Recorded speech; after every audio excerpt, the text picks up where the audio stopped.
Hey guys, today I want to talk a little bit about ideological subversion in America and 3 big reasons why people today can't see it. As I said in my previous video, I spent 12 years as psychological operations specialist or PSYOP, doing battlefield propaganda and deception. And I want to talk a little bit about something that I see behind the scenes. I could be wrong, sure.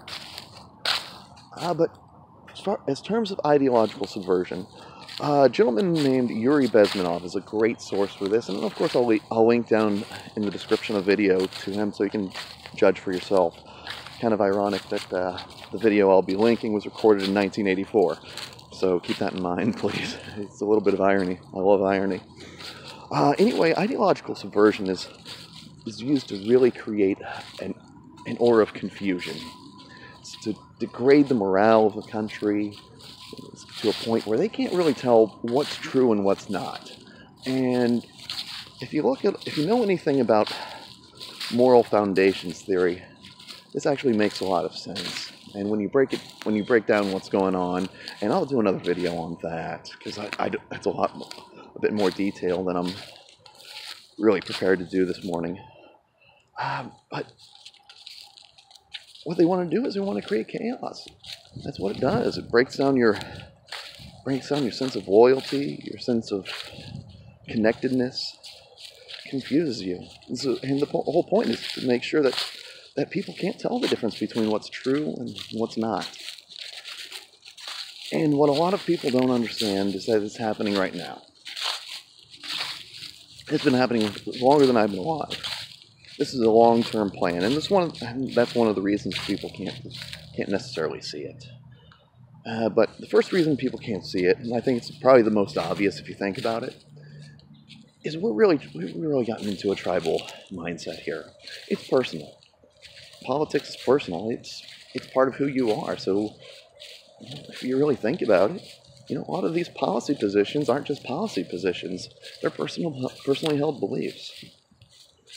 So there's your first reason. People just really don't want to acknowledge it. And, if we can accept that, it's like, yeah, some of my positions that I personally hold, you know what, yeah, they're personal to me. They mean something. Not saying it's a bad thing. Let's just acknowledge some of the reasons behind it. The second big reason that people can't see this is because people aren't used to thinking this way. There's not a lot of long-term thinking. In order to understand this, you have to think in generational terms. Nothing's overnight.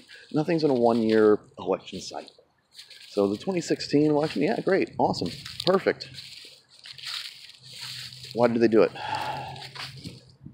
Well, you can't answer that question unless you understand what the plan is. Which brings me to the third point.